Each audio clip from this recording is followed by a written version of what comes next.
see it. Mr. Sandman. Time, kids. The clock is ticking. Must be the season of the witch, yeah. Must be the season of the witch.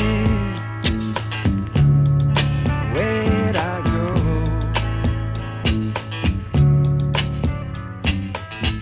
Hello, listeners past, present, and future. This is Haddonfield Radio. We are broadcasting live from Wing M, Room L of the Smiths Grove Sanitarium in Warren County, Illinois. On this channel, we offer a fan commentary exploration, a fananalysis, if you will, of the movies that make up the Halloween franchise, featuring everyone's favorite morbidly menacing, malevolently merciless, masked multiversal madman, Michael Myers.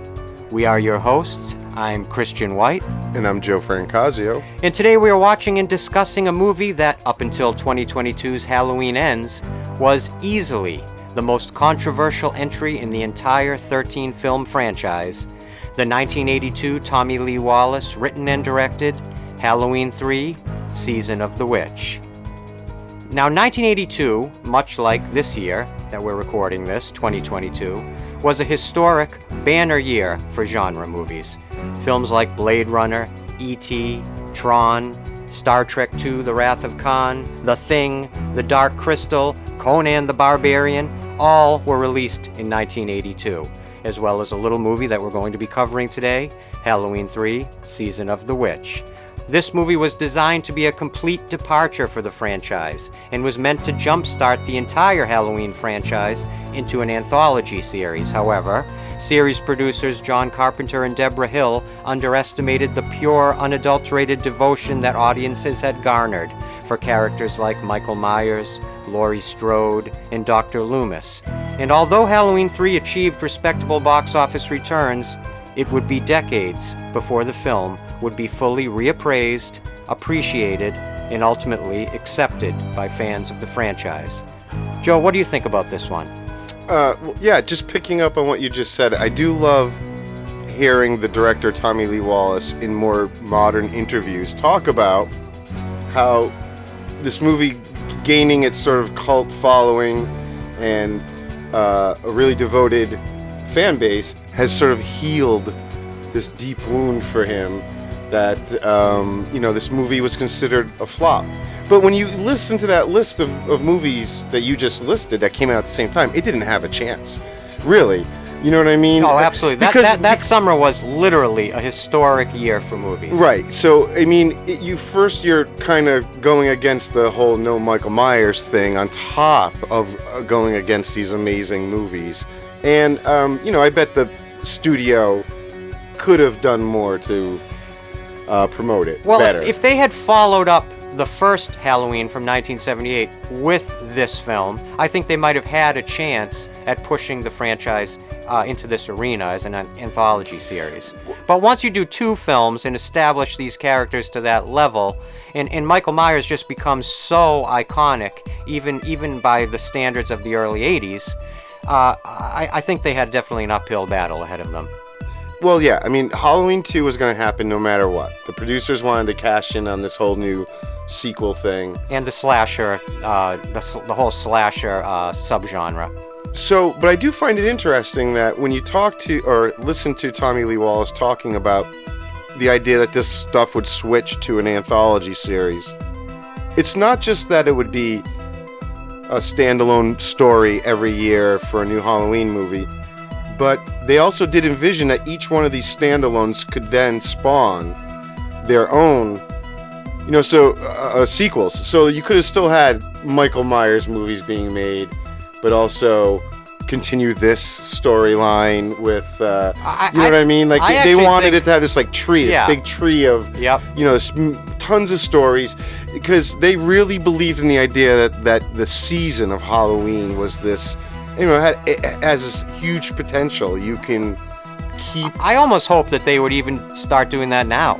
I think they could do that now. They could continue, even though Halloween Ends has come and gone. I still think they could continue Michael Myers in the future, which I guarantee they will. Yeah. But I do think now with this reappraisal of Halloween 3 and the idea of it as an anthology, I think they could pick that up now and run with it. I don't think they will. No, yeah. But I think they could. course. I think with the right creative people, I think you definitely could do something with that and do another film that is in the Halloween franchise without those characters. Now, do I think it would be as successful? Probably not. But I think that there is definitely potential for something that, if you had the right minds behind it, I think you could do something really interesting. Yeah, well, like someone like John Carpenter, but I don't, in his prime anyway. Yeah, he's not coming back. That's why that It's would not have worked, having him. Tommy Lee Wallace kept talking about John Carpenter being the perfect Godfather, quote unquote, producer, because he didn't show up on set and take the focus away from Tommy Lee Wallace. Yeah. He stayed off, and he knew that if he was on set and they were setting up a scene, no matter what Tommy Lee Wallace was saying, everyone would ultimately look to John Carpenter. Right. And they were buddies. Which is why he originally turned down the opportunity to direct Halloween 2, because he felt he didn't want his directorial debut to be a film that's mimicking the work of another director. Because Halloween 2, they knew, since it was set in the same night, it was going to have to stylistically mirror the first film, since the events are continuing onward. I mean, he was the director for like 5 minutes, Right, Tommy Lee Wallace. Yep. And then I think once he realized that this was going to be happening, despite whether he's there or not, and with the story that they had in mind, no matter what he thinks, if it was good or not. Yes. So he left. Yeah. And think about that. That's true. Not selling out. An artist not, he didn't want to be a part of it. Now, before we get started with the commentary for Halloween we could talk 3, forever.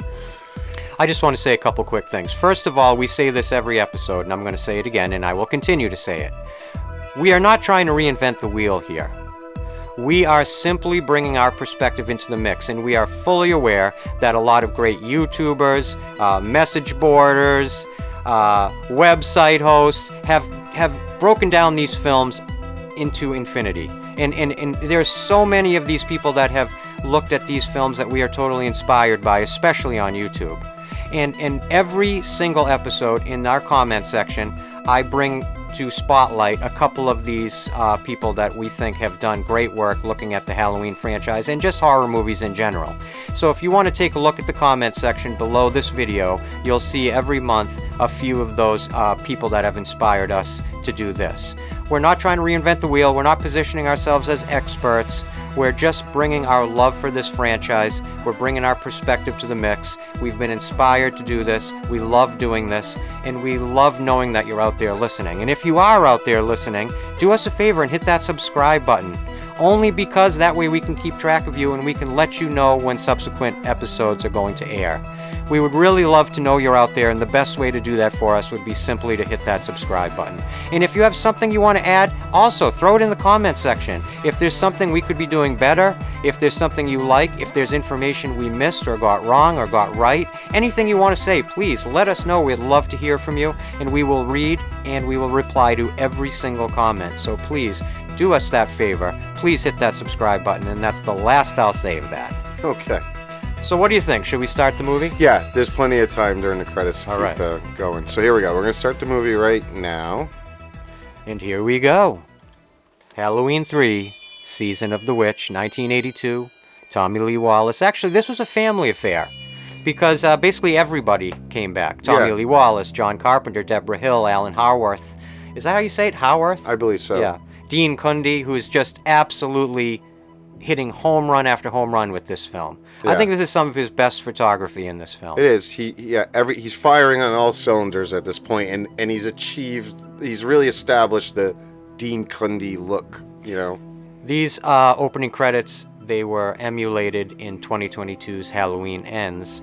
The text. Yeah, the text, exactly. Yeah. The look, the blue. Yeah. This is at first you're thinking this is the first Halloween movie that doesn't have the pumpkins, but of course It still does. it still does. So they kept, they described this, I believe it came from Deborah Hill, as, witchcraft meets the digital age. That's very interesting. and they were trying to establish that right from the beginning with these, very digitized credits. I mean, the occult plays a very big part in basically every single movie in this franchise. It really is sort of one of the thematic backdrops of all of these movies. Witchcraft, the occult, cults in general. Yeah. This movie is really a launch pad for a lot of those ideas thematically that go forward through the next few movies in particular. The next few movies become what's commonly been known in the fan community as the Cult of Thorn trilogy. Right. And a lot of the ideas here really is what seeds the themes of that trilogy. Yeah, really quickly, on our site, starting with this movie, there will be different playlists for different timelines. Yeah, because this is where we start to break off a little bit. Right. And this series we're doing here is meant to be an exploration of the Michael Myers multiverse, because that is exactly what this franchise is. To me, it is the most fascinating part of this entire franchise, is the idea that all of these films exist within different timelines.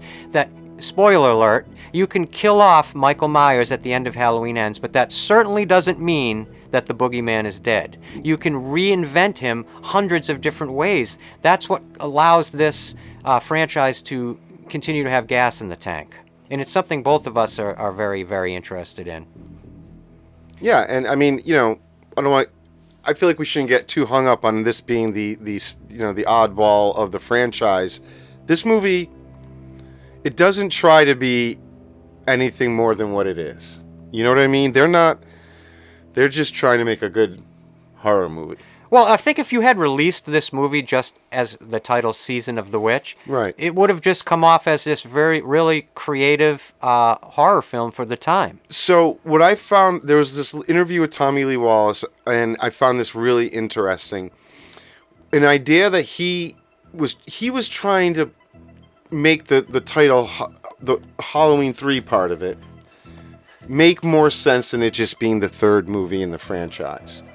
And he was trying to get the studio to back him up on this idea, like they should be advertising this as Halloween 3, like the Halloween 3. It's the 3 masks. Like, that's the Halloween 3. Oh, wow. Now that is a cool idea. Right. I love that. That's why... I've never heard that. I love that idea. Yeah. I did too. I thought that was clever. If you clever. put a "the" in the front of it. Now that is that's what they should have done. That would have been so cool. But the studio didn't want to, they needed... I think once they realized how different... And it pushes the marketing of the movie. It pushes the ancillary... That's what he was hoping. The merchandising of the movie. I mean, that's a fascinating idea that, man, if they had just thrown a "the" in front of it. Yeah. And that also would have given a little extra wiggle room to this film to be part of the franchise and apart from the franchise at the same time. Yeah, well, artistically, of course, it seems like the better choice. But the studio, studios don't always... They want to tie it in to what was already making money.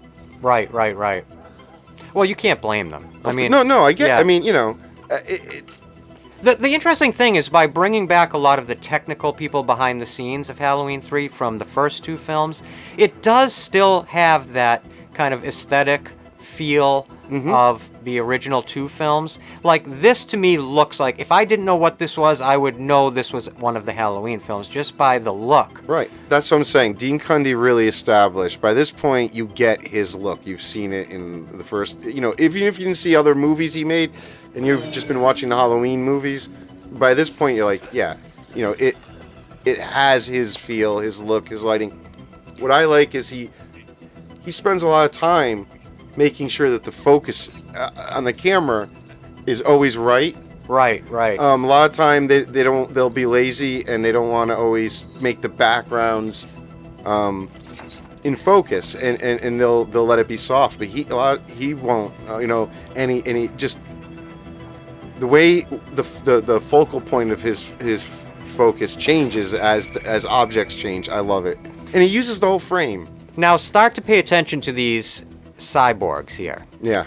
These silver shamrock cyborgs, because they have a lot of qualities very similar to Michael Myers. Yeah. And later on, I'm going to be bringing up what I think is one of the greatest pieces of fan theorization I have ever read for any franchise, period. In a little while, I'm going to bring up what that is. But it definitely has to do with the connection between these silver shamrock cyborgs, which is something I'm going to have to think about saying before I say it every time I say it, and Michael Myers. Yeah. And there definitely is a connection. Not to mention Dick Warlock plays the lead cyborg, and Dick Warlock played Michael Myers. Oh, he plays in Halloween it, too. And in interviews he talks about it. It's basically he's playing it the same way. Right. You know, it's yeah. the same sort of thing. The Stonehenge, it's just. Well, this brings in almost like a strange, almost like, I hate to say sci-fi isn't really correct, but No, it it's brings in mystical, some sort of mystical aspect yeah. that again reinforces these occult themes and the occult thematics that are sort of powering this movie and will continue to power the franchise going forward. And actually sort of power some of the ideas of the first two films kind of retroactively, if you think about it. Right. So now, the all the voices and the music and everything for this damn commercial is all Yeah. Tommy Lee Wallace. And it's basically London Bridge. It is. Yeah, They had yeah. to find something that they didn't have to pay rights to, and I think that was Deborah Hill said use it. And I mean, it works out perfectly. so the witch and the skull were existing masks from Don Post. Post, right, And then yep. and then they worked with him to do the pumpkin one. So so those two existed by Don Post as masks, and then they did the pumpkin to do the three. To make, oh, that's yes. interesting. Tommy Lee Wallace really wanted there to be the three, and he said he was the one who drew up different designs and worked with literally Don Post going back and forth. Yep. Well, three definitely has some occult significance. The number. I'm going to get into some of. There's some numerical significance in terms of occult. Right. Thematics all through this movie. I'll be pointing out some of them as we go. So it's interesting, right? There are some similarities with masks, Michael Myers Oh, masks, absolutely. these masks. There's, Absolutely. but yet most of this script, even though Tommy Lee Wallace gets the credit for writing it, he really it didn't, like 60, at least he even says, at least 60 to 70% came from Nigel Neal. Exactly. Yeah. And he was a veteran British, horror guy that. So, and then Tommy Lee Wallace personally, his whole view or homage when he was making this was to the pod people, the body snatchers. In the name of the town that most of this movie takes place in. Did you read about this? It's called, I think, Santa Mira. Yeah. Which is the fake name of the town from Invasion of the Body Snatchers. And later they actually shoot a whole scene Yeah, right in the yeah, town where you got it. so his definitely And here he is, the man, the myth, the legend. One of guy. my favorite actors of any period, but certainly of the 80s. Yeah. Tom Atkins. This is just Thrill me. what an amazing character. He's so flawed. I've got He's good so news and I've got flawed. bad news, girls. The good news is your dates are here. The bad news is they're dead. That's not from this movie, but I have to throw it in there anyway. I mean, they don't make actors that look like Tom Atkins anymore. Well, and they said they purposely went with a non-young, non-heartthrob leading guy on purpose. They were trying to go do something a little different, and he was already kind of friends with Deborah Hill and in the family and all that. Yep. So, and John obviously. So He had previous to this, he had starred in John Carpenter's The Fog. And of course, this is Nancy Loomis and she was in the only person to be in the first three. Yep. Halloween movies. Well, Jamie Lee Curtis is in this movie. Well, I mean physically. Yeah, right. And she was at the time married to the director of this. Oh, that's Tommy Lee Wallace. interesting. I did not know that. Yep. They were married. But Those masks are so freaking cool. I mean, look, can we just talk about those masks for a quick second? Yeah. The look of those Don Post masks, they hold up to this day. Like, I still think those are just sublime Halloween masks. They're great. I love the expression within the skull on a kid's body. It looks Oh, so my God. creepy but innocent, but I don't know. But I love he's drunk. Yeah, He there's a he came home drunk. Now, I guess, is that supposed to be his wife or ex-wife? It's his ex-wife. Are we sure about that? Because he keeps having to have these conversations with her about picking when them he's up getting and the all that. kids. Okay. So either they're divorced or on their way to a Right, divorce. right, They're 'cause- definitely living separately. But he, and as a doctor, too, he's just... Well, there's such a tradition in the Halloween movies of drunk doctors. Right, right. That's become like one of the through lines of these first three films is most of the doctors you see in these movies are inebriated. Yeah. You have to have a couple whiskey sours before you practice medicine in these movies. That's just the way it is. That's rule number one. Well, again, Tommy Lee Wallace... I love this guy. Look at this I know. dude. He's like, I'm "Yep, out. Bye. So Tommy Lee Wallace talks about he actually went to get wisdom teeth pulled, and he smelled whiskey on the dentist, and he had to stop. He said, nope, we're not doing this, and he left. And I always wondered if that... Thinking about that, I was born, as Joe was as well, born in 1975. When I was a kid, I remember when you went to the dentist, they didn't wear gloves when they stuck their hands in your mouth. That came later. So when we were kids, you had just people putting their bare hands in your mouth. Just a quick side note. What I like to call a fun fact. Another interesting choice was to set the movie again in a hospital. Yeah, absolutely. Right after part 2 was mainly set in a hospital. And he just goosed that He did. nurse. He wants to screw everybody. Well, he'd be canceled right then and there if this was taking place now.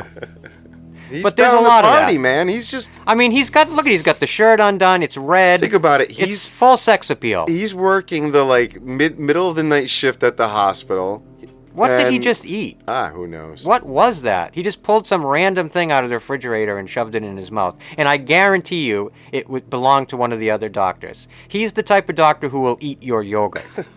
He'll go in the work fridge and eat your yogurt. And, I think there's also, when you talk about these Android guys, I hope we're not giving anything away.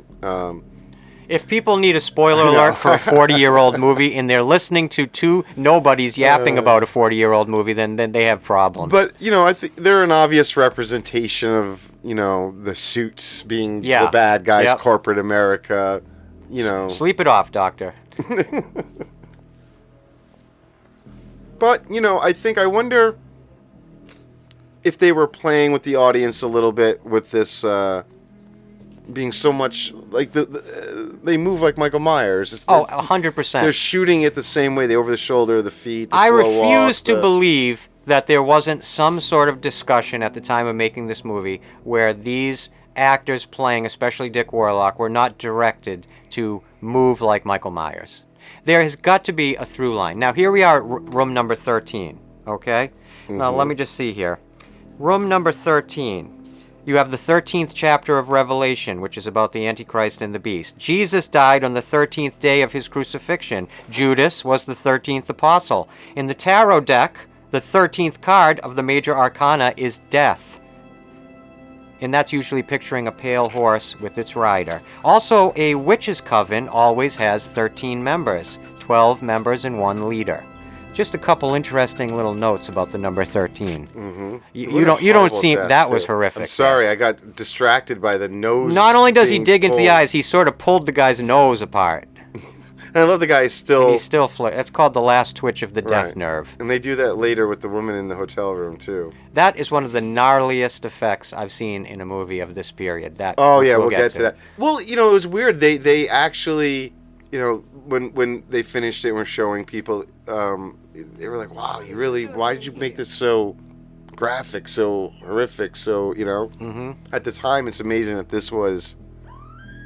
Now, the Pretty gross cyborg pulls on gloves, I would think, to hide his fingerprints, his robot fingerprints, but then he just casually walks by nurses, revealing his full face.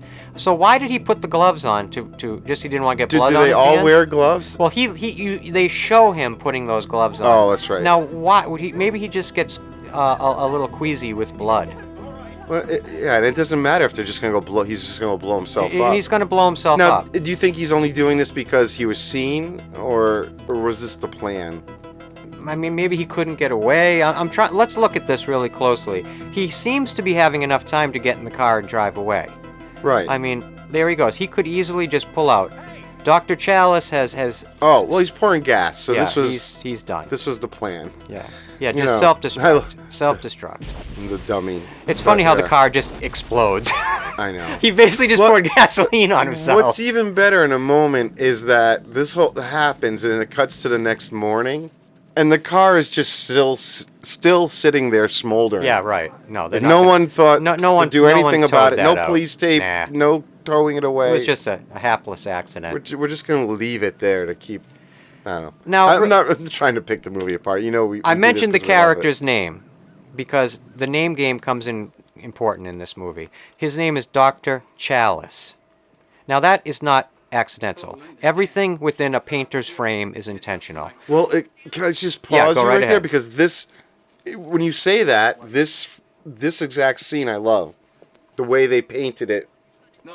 There's stuff going on everywhere. Oh, absolutely. But it's a very basic. He's just having a phone call, Yeah, it's a lockdown camera angle. and I love watching this firefighter over to the left. All he's doing is shaking his head, and then this guy. There's just stuff happening all around him. It's You a put the beautifully police right shot. into the foreground. It's Police beautifully officer. shot. Yeah, I you're love absolutely it. right. Well, when you think about it, going back? His name's Dr. Chalice. Well, what's a chalice? A chalice is a cup or a vessel used in ritual practice. So I think there's something interesting about that name. There's a reason why Tommy Lee Wallace, or whoever conceived of these characters outside of Tommy Lee Wallace, called him Dr. Chalice. Not to mention the young lady we're about to meet and the man who was just murdered. The last name is Grimbridge, which I'm going to get to that in a minute. I found something kind of interesting about that name as well. But Chalice, it's kind of a unique name when It you're is. when you're doing a movie that is essentially about ritual practice. Using that name in particular to me sort of Well, I stood wonder out. if that. It seems like that would all come from the original writer. Oh, Nigel Neal, I can guarantee it. That was He his created style. Quatermass Right, was what yep. it was called. I always want to say Quartermass, but I know, it's it's a weird Quatermass. And that was also about cults Yeah. and aliens Mm-hmm. and stone circles. All that stuff went into play in the original Quatermass series, which I believe was the 70s in England. Okay, so now, do you think she's a robot at this point No, in the movie? no, she's absolutely not a robot at this point in the movie. No, I think it's when she's abducted. But That's they quick. really I mean, built a robot say of her very quick. So what quickly. you're positing right now is she may already be a robot? Yeah. I mean, it's one of the theories out there. Yeah, that's interesting. But once she gets abducted and then we see her again later, Yeah, she how doesn't could they- talk yeah. anymore. So there's this also theory that's how you can tell it's not, this is actually a human. Look at the cop's name, Dunsmuir. Look that up, Dunsmuir. I think it's a town in England or Ireland, strangely enough. And the writer was from. Yep. Yep. Now let's just talk about this young lady's last name, Grimbridge, and her father. Now, Grimbridge is a very unique name to have as a last name. I've certainly never met any Grimbridges in my life, have you? Nope.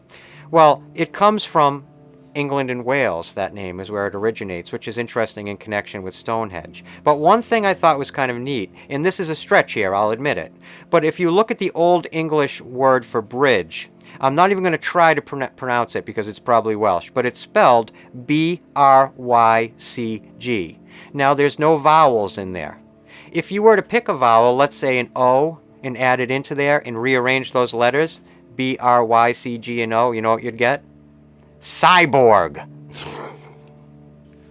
Wow. I told you it was a stretch, but I thought it was kind of neat. I love the theories. I get so stuck on the technical aspect. That's my addition to the useless fandom theories for Halloween 3. That's what I want to add to the mix. It becomes Cyborg. All right, it's a stretch. Well, I put it out there anyway. I don't care. I have no shame. And again, I love this little subplot. Another woman that he clearly had a relationship with. at Oh, I some mean, point. he seems to have banged every single other worker in this hospital. But I mean, wouldn't you? Look at him. what I love about this scene at the very end, after he walks out of the room, she calls after him with this "Are you okay?" line, and just nothing happens. It's Right. It's just an awkward moment to me in the film that always sticks out. What in God's name's hanging out of his pocket? So that's it's a handkerchief. He got the flu during the making of this movie. Oh, he talks my about that God. he's very sick. That right is here. so funny. I thought maybe it was his tie. Yeah, there it is. It's like play acting, and she's just. A lot of camera lockdowns in the first third of this movie. Look, here's another one. Yeah. We just saw one. The camera's really locked down, and you're going to see how the camera loosens up once they get to Santa Mira. You can go to this bar, and those paintings are still hanging there, and the mural behind the bar. This cartoon is so bizarre. What in God's name is going on in this cartoon? I don't know, but I feel like the audio was changed for the movie. Like they made their own or something. Absolutely. Yeah. But I mean, look at it. I know, It's yeah. extremely bizarre. And here we go. This is A one of the great little most homage. fascinating points. In this film, here's where we have a timeline break. In this reality, Michael Myers and the movie and the events of the 1978 film take place as a movie in Right. this reality. Right. That's so cool. And that came up when John Carpenter got added when he did his rewrite. So there was the original writer Nigel, John Carpenter, and then Tommy Lee Wallace. They all had, their hand in writing it a little bit. Yeah. And that showed up, obviously when John did his bit. I love her early 80s fashions here with the coat with 35 zippers. It's funny you bring it up because Tommy Lee Wallace hates what she's wearing. Yeah, well, I mean, she Because looks like it's black. she's just walked in from the set of a different movie. It's that it's black. He Oh, just hates yeah, that she right, gets sort of right. lost. It Yep. doesn't pop Yeah, I out see as that. much Yep. in that. And a lot of what I'm saying about Tommy Lee Wallace all came from his commentary track, which you can get on the Scream Factory Blu-rays. So this isn't anything mind-blowing, but for the people who haven't heard it. Yeah, he said he would often argue with this actress about the wardrobe choices, and he said, "Oh, I must have lost this day because." Can we just throw a little credit where credit is due real quick because you just brought it up? Can we just talk for just a minute about how amazing that Scream Factory Halloween franchise set is? Oh, they're amazing! I got them all, and Absolutely beautifully put together. Yep. From the covers to the special features to the is it 4K? I would assume. Yeah, you also get a 4K version with it, and the commentary tracks are great because you're getting some with some people you don't usually hear Right. from. You get a full Tom Atkins commentary on the Halloween 3 disc, which I mean, how can you go wrong and with Tommy that? Lee Wallace. You get a bunch in the other ones with Dean Cundy, which I absolutely love. It's one of the things why, one of the reasons why I hope physical media never goes away, because like many of you that are probably listening to this, certainly what inspired the idea of a fan commentary is years and years and years of obsessing over directors' commentaries on discs. And yes, iTunes, they'll give you the commentary if you want to watch on or listen to on some of theirs. But there's nothing like looking for that disc, getting those special features on movies you like. In the Scream Factory or / Shout Factory, they do a perfectly brilliant job with this franchise. I just wanted to throw it out there. Yep, I totally agree. And I now on the screen right now, I love the old Ben Cooper Frankenstein. Oh yes, Costume yeah, hanging that there is from when we so were kids and stuff, that is you so know. nostalgic. Yeah. God, that is so nostalgic. I love that. I remember when you get the plastic mask with the elastic string, and you'd get the little Yeah. shirt overlay. And by the time you're done trick or treating, it would just be would soaking wet. disintegrate, So yeah. this is the town from with the original movie, the Pod Oh, People. with the- Santa Mira. Yes. Well, this was used in Invasion of the Body Snatchers. Right. I love. He's grabbing his 6-pack. He's like, "Come on, let's go do our research." Just because I brought it up in other films, there's a couple connections to George Romero in this film, and I love to connect these movies to George Romero for some reason, but I will. First off, when I look at Tom Atkins, really the first thing I always think of is his role as Angry Dad in the first Creepshow movie. I think that might be the first place I ever saw him as an actor, and he was absolutely terrifying, mostly because he reminded me of my own Angry Dad. Very similar temperament at that period of time. And also, Halloween 3 Season of the Witch, well, there's a George Romero movie from 1973 called Season of the Witch. Interesting. Yeah, very interesting. One of his lesser-known titles, but it's out there. Of course, right around this time, Donovan's Season of the Oh, yeah. Witch. Yep, absolutely. And, absolutely. that's what they talked about being definitely probably in the back of their head. I mean, it's a great title. Yeah. And maybe that's why they said to themselves, only 9 years after Romero's movie, why they couldn't just call this. Of course, they weren't going to call it just Season of the Witch because it's a Halloween movie. Well, they But- debated it. I mean, yeah, he right, wanted right. to. They often say that if it had just been titled that, it probably would have been perceived a little better. But everybody just wanted a knife movie, as they call it. Right, yep. Now, this is Lolita, California. This is where this was filmed, which is just a small little coastal town in California. And supposedly, idyllic. it is so small that when outsiders come in, it is really like this, where everyone's just sort of staring at you, Oh, I would even imagine to this day. so. I mean, look at it. It would be really interesting to visit some of these places and see how they look now. That's why. So I watched. And I can't remember his name, but there's a famous guy who goes around to horror movie locations. yeah. There's a few of them out there. And I was watching his. That's why I know some things about some where they're filming, and that's what he says. When he went there to visit it. Yep. all Probably these hasn't people changed. Staring. Yeah, exactly. Right. These types of towns, part of what is the charm of a town like this is probably hasn't changed much in 40 years. Well, right. There's like one major business in the whole town, sort of built around that. And that was the way it was in the United States for a long, long time, where many of these towns were just built around the factory of the town. I and think they every make single cheese. person worked at that factory. I think it was cheese here. Yep. So that makes sense. the Silver Shamrock building was an old milk Oh my God, that's interesting. factory, or evaporated milk or something like that. Yeah. Something neat that I read, jumping forward in time, is that David Gordon Green, who directed the most recent trilogy, most recent to when we're filming this in 2022, or recording this, I should say, he was going to end Halloween Ends at the Silver Shamrock factory. Nice. And you were going to see the printing of those masks, as well as printing Michael Myers masks. And he just thought it was a little bit too on the nose from what I've read. But that would have kind of been cool to have a callback back to us. It sort of makes no sense in relation to the other movies. I call that trilogy the Old Man Michael trilogy. So instead, they do show up the masks with the kids in the playground. Oh, absolutely. Yeah, I think in every one of those films, all three of his films, he uses those masks. I think in Halloween Kills, he started even putting on the little pin on the back that had the piece of Stonehenge in it. Now, this movie was budgeted at $2.5 million, the most expensive of the three films. And you can tell, like, their production value, has gone up. You don't see the cables taped down in the background anymore, and everything is beautifully. You don't see John Carpenter's cigarette smoke wafting in front of the lens. Remember the first movie where I was kind of giving you some junk when we were doing our commentary?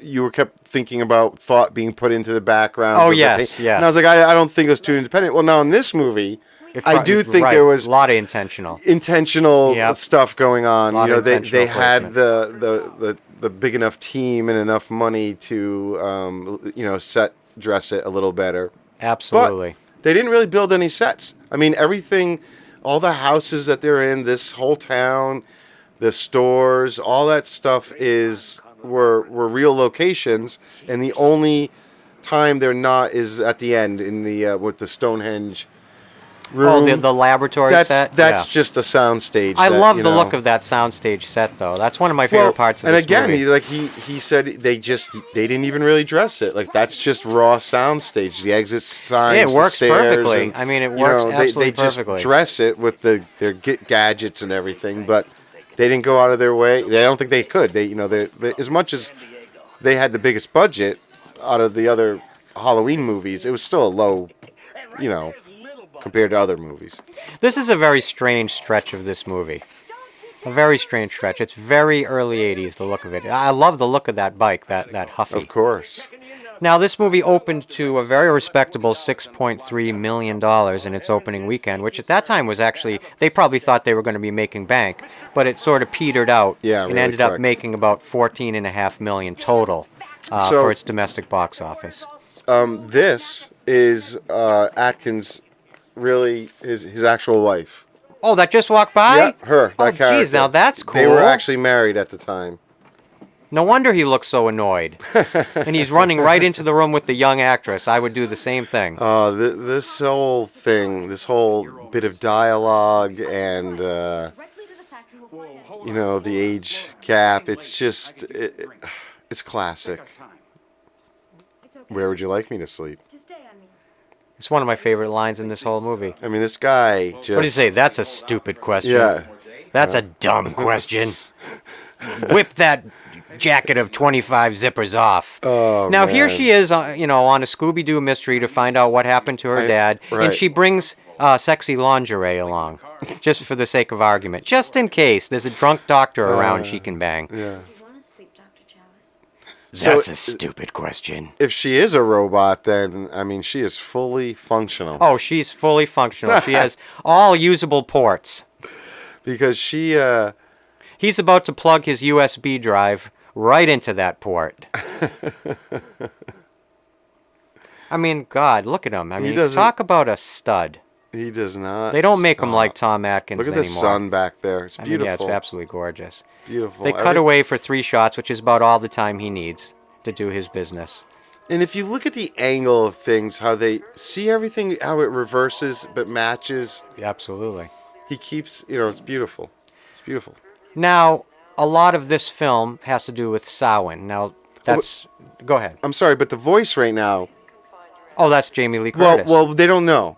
That's the theory. A lot of people I think that's because it sounds he can't exactly like her remember- voice in well, that's Escape what from New everyone York. says. She does basically the exact same voice in Escape from It New very York. well could be, but there's not 100%, I think, confirmation And on I think that. she's also the operator on the phone as well. Anyway, go ahead. Back to your point. Well, Samhain, or as some people call it, including Dr. Loomis, call it Samhain, is one of the 2 great doorways of the Celtic year. The Celts divided the year into 2 seasons, light and dark, Beltane on May 1st and Samhain on November 1st. And it's a very, very occult period of the year in between those 2 dates. And that plays such a big part in this original trilogy and onward in these movies. But especially in parts 4, 5, and 6, where you get into the Cult of Thorn, you remember seeing Samhain, Michael Myers wrote it on the Right. classroom blackboard. right. It's mentioned in Halloween 1 and plays a big part in this movie as well. I just thought it's really, really interesting. It's a time of magical portents. And, of course, the night before is October 31st, which we now know as Halloween. I love the idea of the Cult of Thorn. What do you think? A lot of people aren't too crazy about it. I will save that for when Yeah, we we'll get save there. it, but I think it's really cool. And I think a lot of the seeds of it are planted right here. Really? Yeah, well, not in this exact scene. No, But I mean no. in this film. Well, but they didn't think they were ever going back to the Michael Myers Well, what I'm thing. saying is when you look at the films going forward and then look at this film, I think a lot of the themes that are in this film bleed into those next movies. Oh, I see. They're just... Gotcha. And right before he runs into this guy in the alley, there's a series of static shots that are very reminiscent of the end of the first movie. Oh, yeah, right, And right. then they use it against, that little trick of Now, just sitting there, because it builds some tension. let me ask you something. Would you give a bum a drink from your bottle? Well, not Not these days, no, that's for sure. But He has absolutely no problem. I get the sense that Back he's drank then- with bums yeah, before. I mean, this guy, he likes to drink. I'm sure he's a asked. drunk doctor, yes. He's bummed a drink from somebody else I'm himself. sure. He's got absolutely no problem with giving this bum a swig off his bottle. And they really dressed this actor to look like a quote-unquote hobo. Right, yeah, I know. Yep. And he's shambling around right outside their hotel room, which I think is kind of funny as well. You know, But what this sets up, this does set up something important for the film. yeah, Because the idea that they wouldn't give him a job, Right. they wouldn't hire a so-called local to this town. Yeah. Well, of course they wouldn't, because everyone that works for Connell Cochran right, was built by Connell Cochran. right, It's a robot army. right. You know, I keep thinking of what you said of whether or not she is a robot from the beginning, because how would they have built one in that short amount of time? How would they build an That's exact the model argument. of her? But I mean, it would be pretty advanced AI for 1982. Any of well, this also stuff. just compared to the other robots, yeah, it's just not. She's way more human. Yeah, oh, absolutely. I love, that this robot's just hiding in here. Yeah, the robot is in there waiting for him. And why?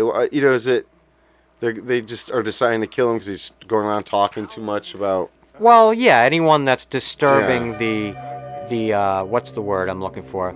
Disturbing the kind of Right. MO of the town, Yeah. Causing ripples. causing ripples. And here we got, Dick Warlock, the guy who played Michael Myers in part 2. Giving a very Michael Myers-esque performance here as well. Yeah, I mean, I love that underlighting there. Yeah. That does give him a very kind of artificial look. And he just literally tears his head right off. yeah, No problem. yeah, they're going for it in this movie a little more. But it gives you everything you need to know about these cyborgs. I love that The spurt spray of of blood. blood, yeah. That is perfect. That's really, really well done, actually. But doing that underlighting, it kind of gives this kind of glassiness to the eyes that gives you that look that is somewhat, 10% away from being an actual human. The uncanny valley. So wait, this is Tom Atkins' wife? yeah, Oh my God! So she has one of my favorite parts of this movie. they're not married anymore, but at the time, I cannot picture them together. I don't see them as a couple. That's really strange. yeah. Can say is good luck to both of us. They may make great. I guess Coke got a little product placement in this one. Coke got in on the action there. And that might be Mexican Coke because, as far as I know, Mexican Coke comes in the glass bottle. It's the only Coke made with actual sugar. Well, now it is. I think back then you used to get Maybe Coke was the it all in bottles glass the time. bottles? Oh, Not that's all the true. time, Yeah, but, back in those days, you're yeah. right. It probably was all glass bottles. No, you're absolutely right. I didn't think about By that. the way, my name's Yeah, there Lauren. probably wasn't I plastic shop bottles at back then, I would imagine. You can't miss it. Why you look If anybody out there knows if there were plastic bottles back then, let I us mean, know. it's 82, so yes, there was. But do you think soda came in plastic bottles back then? Yeah. It Oh, was wow. 1982. We used But- to get 2-liter bottles and all that. I just think Coke also came in glass. Oh, still. no, I know it did, but Here. I didn't. I didn't realize that. Yeah, this lady, she starts playing with fire. She gets Literally, burned. yeah, literally. Yeah. And one of my favorite parts of this movie is coming up when you see that prosthetic effect on her. It's just Yeah. nude women behind obfuscated glass is also something you see in these movies, at least in part 2, now in Yeah. part 3. And this one, they had to not show nipple. If you noticed, it's Oh yeah, right, they, right. They quickly keep covering it, where the other one they didn't matter. Now she's reading a very interesting book. It's called The Eagle's Gift by Carlos Castaneda. Now Carlos Castaneda wrote about ritual practice. He wrote about he was an anthropology student who created this whole group of books that he pretended were reality, but were actually basically fictionalized. Where he said he studied kind of ritual practice under a Yaqui Indian shaman. So it's kind of interesting that they put that book in her hands. Yeah, somebody Because put a little thought into it.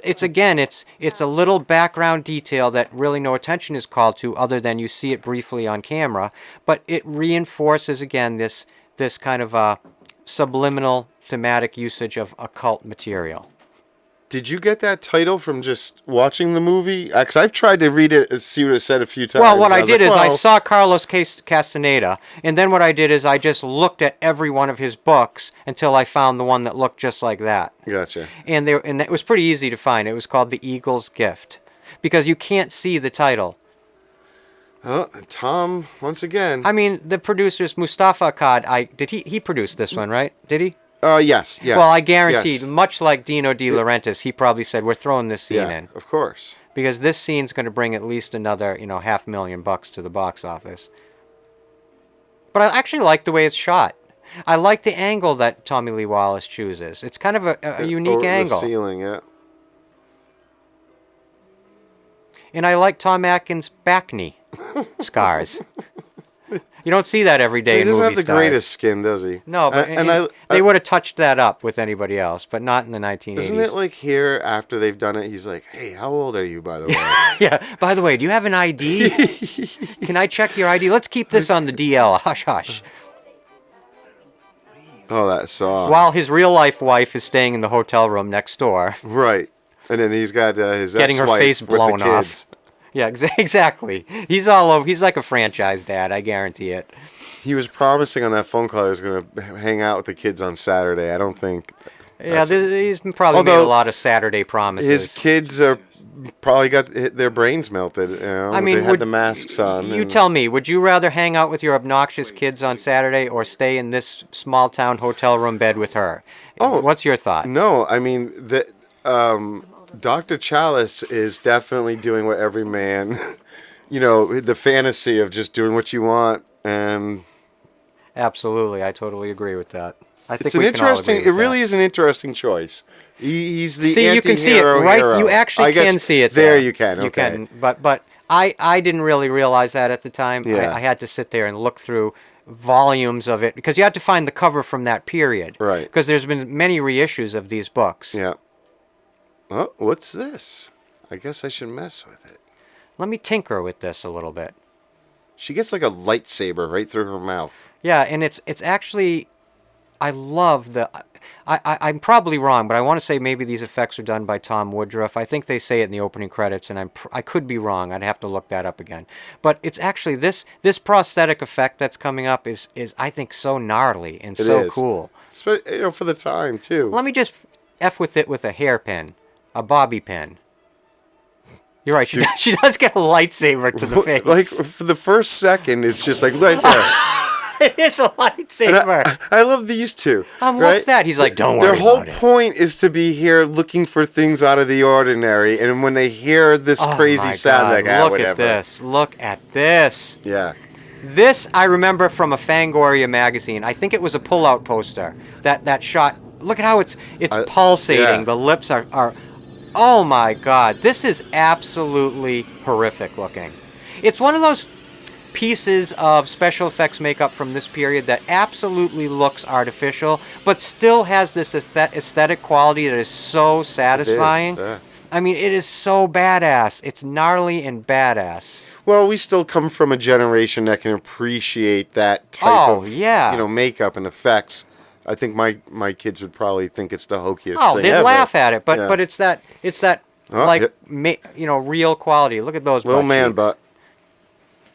Which you also had some man butt in part 2. Oh yeah. Well, if you're gonna show some female, Mm-hmm. you should be showing some male. That's just the way you do it. That's just fair play.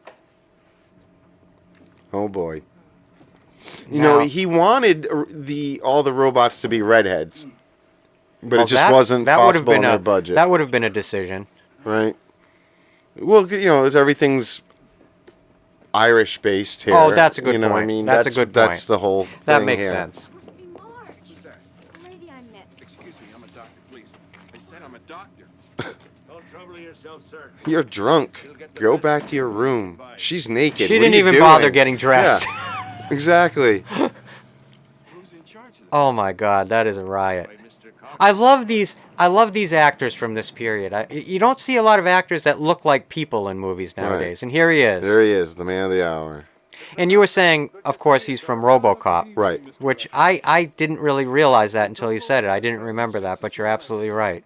And he's such a good actor, and he delivers these lines so beautifully. He has a scene coming up. I'll point to it when it happens, that he has to deliver some lines that a lesser actor, you'd laugh at the lines. They're so ridiculous. But out of this type of an actor, this caliber of actor, it's just like Donald Pleasance. Yeah. You, Oh, yeah. you can yeah, put a lot of stuff in these types of actors, these classically trained actors' mouths, and make it fly. And so he's perfect for this. There's a YouTuber, CZ's World. I mentioned him in our spotlight on YouTubers in I think episode 1. And he mentioned the fact that he thinks that Connell Cochran might be actually a 1,000-year-old warlock. That he might be actually someone He who is. has lived. Yeah, That's right. what Tommy Lee Wallace says it right in his commentary. Oh, he at the end. does. Oh, that's so He cool. says that's why at the end when he gets hit by the beam, he doesn't have bugs crawling out because he is a old warlock, and that's why he's got something else going on, and he crystallizes sort of at the end right before he blows. And isn't it neat the actor's name Dick Warlock? It's kind of strange though, isn't it? It is. That is. It is kind of uncanny. weird. You have Yeah. to admit that. Yeah. But yeah, exactly. He is an ancient warlock. Ah, it's so cool. I like that. I like bringing in a little bit of, straightforward supernatural aspects to this franchise. Right. Because what you can use that for going forward is you can use it to explain some of the idiosyncrasies of the plots of the subsequent films. Now, that doesn't mean I think there's a supernatural aspect to Michael Myers. Right, I was going to say. But for fan theorization purposes and just that enjoyable act of mental conjecture with these movies, it's fun to look at and think about that. I really like the first two because Michael Myers is not sort of strongly associated yet with this idea of him being supernatural. Well, let me bring something up right now while we have a quick little stretch here. There is a piece of fan theorization I mentioned earlier that I think is so brilliant. Now, do I think it's accurate? Absolutely not. But I think it's brilliant, just like what we're talking about now. It doesn't have to be actualized to be cool. And that is the idea that after Halloween 2, at the end of Halloween 2, the real Michael Myers dies. And then starting at Halloween 4, it is a silver shamrock cyborg version of Michael Myers. I can see how that could work. And there is all That's these... awesome. Instead of me breaking it down right now because it's not my theory, it was... I have it written down here. Hold on, let me find it because it's important. And It's interesting. I mean, I do... Yeah. it was originated by a guy named Tony Alpson on a website called Cracked in 2018. And I think it is so worth looking into and reading into it and all his arguments and points that he makes that are so interesting that I'm going to put into the comment section, I'm going to put the link for that exact article. Because I think anyone who hasn't seen this article and hasn't read this conjecture that Michael Myers from Part 4 on is a silver shamrock cyborg. If you haven't at least read this, you have to do yourself a favor. Because like I said, I think it's one of the best pieces of fan theorization I've ever seen. So I'll put it in the comments section below and you can do your own, you can think about it yourself and tell us what you think. I can tell Joe does not agree with that. No, I think that it's a great theory. I'm sure it would make sense, but I don't know if, obviously, like you said, it's accurate because I don't know if the producers of the next movies would be looking at what was the biggest flop. Right? So No. far Like and I saying said, we should continue that idea. When we get to the next one, another we'll quick have weird to thing. talk Look at more the about door. It's supposed to say entrance, but the E and the N are sort of rubbed off. So on the door, what it actually says is trance. E-trance.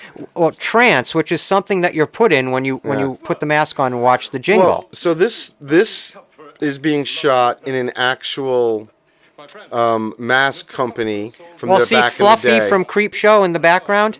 Yep. Fluffy Yep. from Creepshow is right there in the background. Well, Don Post filled in all these, Right. It's so cool. And so this, I can't remember the name of this company. This whole factory, the inside, is between two locations. This part is in the offices, I think I want to say it was like Berman or something like that. But then when they go in and they see the mask being pulled, that's actually Don Post Studios. Oh, that is so cool. Yeah. I love hearing that. Yeah. I love that.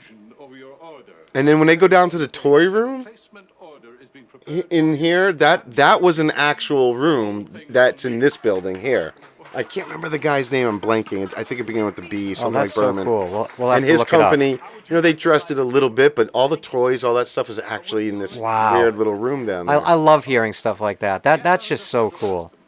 One more thing about the Michael Myers cyborg theory. Yeah. Really quick. You're going to see it coming up in a little while. When the Dick Warlock cyborg dies, this orangey fluid comes out of his nose and mouth. In Halloween, The Curse of Michael Myers, Paul Rudd's character beats Michael Myers with a pipe. And what starts pouring out of the eye holes of the mask but this orange fluid? Oh, do they? I can't remember that. There are lots of points like this in that original Cracked article that are so interesting. Going forward. That even relate back to this movie. Yeah. So I highly suggest you guys check out that link. We'll I will put it have in the to comments. pay attention going forward. Check to out these next you bunch. too. You got to read this thing because it's really, really fascinating. And like I said, it's the best piece of fan theorization I've ever heard. So yeah, this is now inside Don Post Studios. Well, that is cool. Well, why not? That's a perfect place. Yeah. Why dress a set like this when you can just find the real thing? And then this is the weird little toy room that was in the first set of offices the owner had. Which is, I love all these weird, kooky things. I mean, look at these masks. I mean, I wish we could see them all up close. Yeah, that's what they added, like, was the masks. I love that big snake. That You was see just the going to sna- say, yeah. I swear Is to you, that I Dreamscape? remember that mask, but maybe it is. I was going to say, it could be Dreamscape that's making me think I Right, remember that mask. right. Because that scene from Dreamscape It's when he comes in horrific. as the Cobra is Yeah. one of the scariest moments Yeah. I've ever seen in a I movie agree. as a kid. Yeah, it's That always stuck and with me. and the apocalyptic. They're on like a subway, and it's Yeah, like the. yeah. There's some imagery in that movie Dreamscape that is some of the scariest stuff I saw as a child. Mm-hmm. Stuff that really terrified me. Really, anything about nuclear war from this period when I was a kid, like the miniseries The Day After, all that stuff used to absolutely, and we were bred to be terrified Yeah. because Joe and I, we grew up in the 80s, and in the 80s you were literally raised to be terrified that at any minute we were all going to be annihilated. Yep, the Look at there's a USSR was red-headed coming kid for us. right there. Yeah. You were mentioning red hair, Irish-looking people. Well, look at that. This kid looks absolutely nothing like his parents. I know, And huh? also, why are his parents like in their 70s? Like he looks like an 8-year-old, and his parents are in their 70s. That's some serious I don't know like. if they're that old. I mean, look at them. They're- This they're- guy literally they're an looks older like he couple. looks like old grandpappy. Yeah. Look at him. This guy couldn't be any more clueless if he tried. He's also like a fairly hammy actor. I mean, I like course. it, but Yeah. like when you first meet him and his wife comes out of the RV, she's doing like calisthenics in the background. It's just like hammy acting 101. I mean, look how ghoulish Connell Cochran is. I mean, he is just the creepiest looking guy. Oh yeah. You could see him how he would look 1,000 years ago when he was back into his Sure. druidic cult. Yeah, and everyone said he was a great actor to work Oh, of with and course. professional and Well, he's from that era of just these true, classically trained Shakespearean professional actors. That, again, you don't get that anymore. Those guys, they just don't exist anymore. you see him wipe his nose, Atkins, right there. Right on I didn't camera. even see that. He said by this point that he was just dying from the flu. Even Probably though the you can flu barely and tell. probably for this era as an actor, probably coked up as well. God only knows. I mean, he has a great cocaine mustache. It's if probably you an ask me. STD setting in from all the Yeah. sex. Well, all he's probably thinking about is, this is great now, but when are we getting back to that hotel room? That's a cozy hotel room, and I'd like to hop back in bed with this, 16-year-old. And what is what this woman wearing? I mean, it's She's definitely. I don't know. Maybe it was a. She's dressed for the occasion, I guess. the 80s, I things wish were different. I Things could were have seen weird. what was on her necklace. It looked like a word. It was probably her name, but it almost looked like Valley. I'd have to look again. I mean, could they make the cyborgs look any more like cyborgs? I know. Like, wouldn't you think It's- that was a little strange? Yeah, the whole thing. Look at how he's And standing. of course, He- her dad's car is in there, Oh, right. That's right. right? That's Papa's car. Papa! That's Papa's car! And then they just come out like ants. Yeah, they swarm. I mean, what's interesting is they're definitely going from this 1980s conceptualization of an android, that an android is based entirely in its programming. So these androids would have very basically simplistic programming, just like what's funny about having the actor that plays Connell Cochran from RoboCop, which is all about programming prime directives in an android. Yeah, you're right. But none of this is weird. This isn't freaking out the other family that's there. If and- she is an android, I keep going. Yeah, I I keep know, going you back to like that. that one, Well, huh? her programming has to be so much more Yeah. evolved than the standard silver shamrock cyborgs. And yes, I am proud of myself for finally saying that correctly. The last 7 times I've tried to say that, I've tripped over the words, but not that time. I'll give you credit for adding all the M words in the beginning. You Oh, added even more. every episode, I've been going through this list of M words, and it's not easy. Even getting to episode 3 and finding M words we haven't used that make sense. But trust me, I'm going to do it for every episode. All new M words, something to look forward to.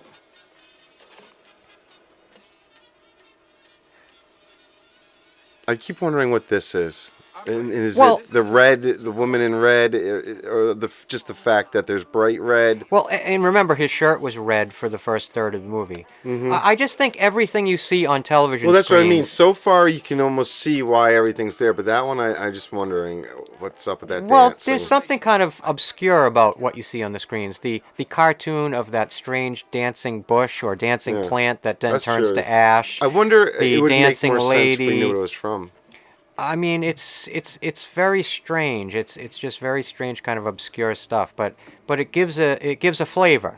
All this lighting, it reminds me of the Haddonfield streets, you know. Oh, It's- 100%, you know, 100%. That Dean Cundy, beautiful, Well, there's that like the trees, the shadows of trees. what do you all call it? over A fill everything. light? Yeah. There's like the fill light that's kind of you see gleaming off all the walls, and then the natural light coming from the little lights on the walls.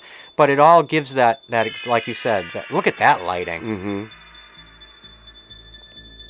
Yeah.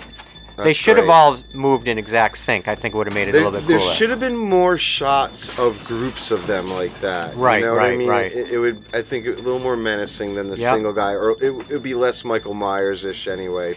It's also interesting that none of them ever speak, which is also just like Michael Myers.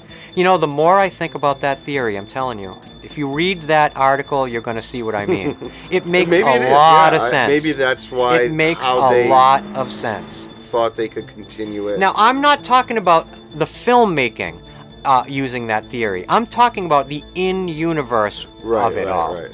That Gotcha. That's how it could work. It's just part of the Yeah. fabric of the reality of of the universe. Yeah. It has nothing to do with whether it was any filmmakers intended it to be that. Couldn't they get the androids a better car? Well, yeah. They're like all squished into this clown car. There's like 12 of them in Look this at- tiny little Fiat, plus her.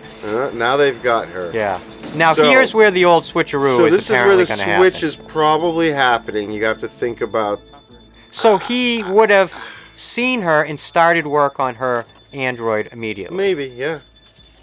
Yeah, you know, the more I think Soon about as- it, I really you know think what? she's always an android. Always? I think from the beginning of the movie she is But an maybe android. it could be just from when they got into town. You know, his cameras. They show the cameras Oh, watching. because the cameras are taking all this Yeah. data Yeah. of how you look. So, So I guess maybe they yeah. could be starting from right Yeah, away. it's And she possible. doesn't talk, so maybe it's not done. I don't know. Yeah. There's all these little clues if you want to really read into it. Now, if all the workers are robots, why do they need a bar in this town? Well, there's still regular people there. Are there? Yeah, all the people they're driving by in the beginning. Oh, okay. and, So you yeah, know, I their see what you mean. homes And looking I'm and- thinking of just the factory workers, but yeah, you're right. No, you're absolutely right. That's beautiful lighting in and of itself. In people or characters emerging from shadow, that's very much part of the Halloween franchise. So this whole town, the idea is based on Tommy Lee Wallace grew up in one of those towns where there was a university, and it's one of those things where everything in this town, he said, would revolved around the university. The university had control of this town because they brought in so much, you know. Wow. So this was that sort of same idea he was playing on, that this company was there and had so much control sort of over the town.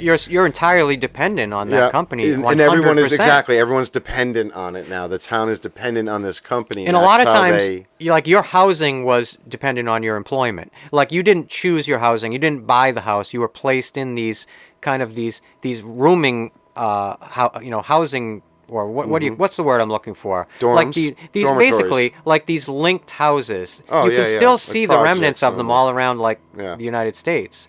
Yep. And if you had a job, they gave you your health care, your house, your pay. They paid your everybody bills. relied on it, but they would also come Yes. in like a big corporation, and tear down people's houses to put parking lots, he would say, and do all these evil things. So that's That red skull mask we just passed, I swear that's another one of those Don Post masks I think I had in the 80s. nice. CCTV, that's also just like Halloween 2. There's a lot of CCTV in Yeah. Halloween 2. You might have already said that, but I think it's interesting. There's that Cobra mask Yeah. again, and it does look just like Dreamscape, doesn't it? I'm curious about the year for Dreamscape now, but yeah. But honestly, it could was be a that. little But I later. do think I remember that mask from... In the old days, we used to get our mask, I believe we went to the pharmacy when I was a kid. Right. There was like a town pharmacy where I grew up, and we would get our Halloween mask there. I remember we used to get, this is This so is cool. great, yeah. The automaton, or Yeah. automata, I think you'd call it. And he's so convinced it's real. And I think it's a dummy, but you have a human behind exactly. the dummy doing Yep. the hands. The hands are real, and then the face is fake. I mean, he gets right up close to it before he realizes it's not real.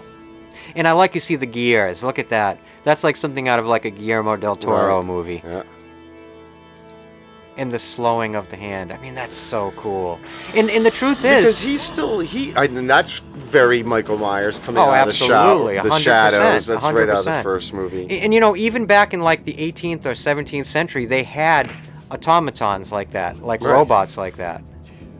Like, or they were like dolls that you know, performed these functions. I think the point of that one, it's not supposed to be the idea that they're robots. It's like part of the legacy of what It's he's part of built. his toy room. Yeah, you absolutely that, right. That this yeah. guy, yeah. his. It reminds him of like the beginnings of what he's built now. Exactly. It must be an early model of Yep. these things, sort Because of. because what these guys are, these cyborgs are automatons. Now Right. see this fluid that's coming out of his mouth? Yeah. The same exact fluid comes out of Michael Myers' mask I love in that. Halloween 6. The wires. Oh, it's so cool. And then doesn't another one show up a little later? Yeah, it does. Right. Yep. Like another Dick Warlock model? Oh, I'm sure he has multiples of Right. them. Absolutely.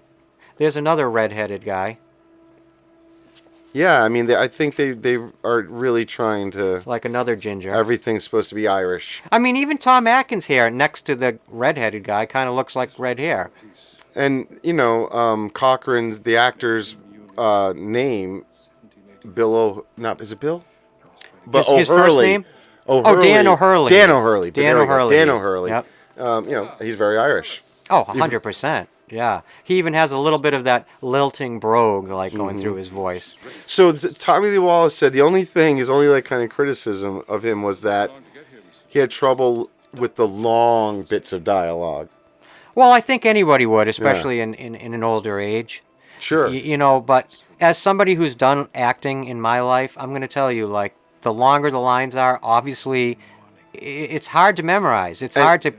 Because when you're acting, not only do you have to memorize it, you have to live the honesty of it You in have the to moment. understand it, yeah. Yeah, you can't just be trying to be thinking about delivering the line from your memory. You have to have it so encoded in your memory that you're delivering it in a realistic and honest way. So it's tricky. It's very tricky. And one of the pluses and minuses of acting in film is the start and stoppy quality of it. Yeah. That you can do a monologue in pieces based on shot composition. Another tie over from the originals, the sort of titling of the days as you get closer to Halloween. Which I think is really cool. It basically sets like a timer on the events of the movie. I love these steady shots, these lockdown shots. Tommy Lee Wallace, I have to say, he chooses really kind of unique and interesting shots. So he edited Wide angles. Halloween 1. Yep. And he was the one who sort of stumbled upon that trick at the end where they used a few seconds of the static shots. Right, the B-roll, right. Right before the slate would come in or an actor would come in. Yep. And he talks about how, like, he kind of liked that. And, like, he figuring that out in the tone. That's cool. So he keeps he does that a lot now. See, in there's his another movies, Dick Warlock right there. Yeah.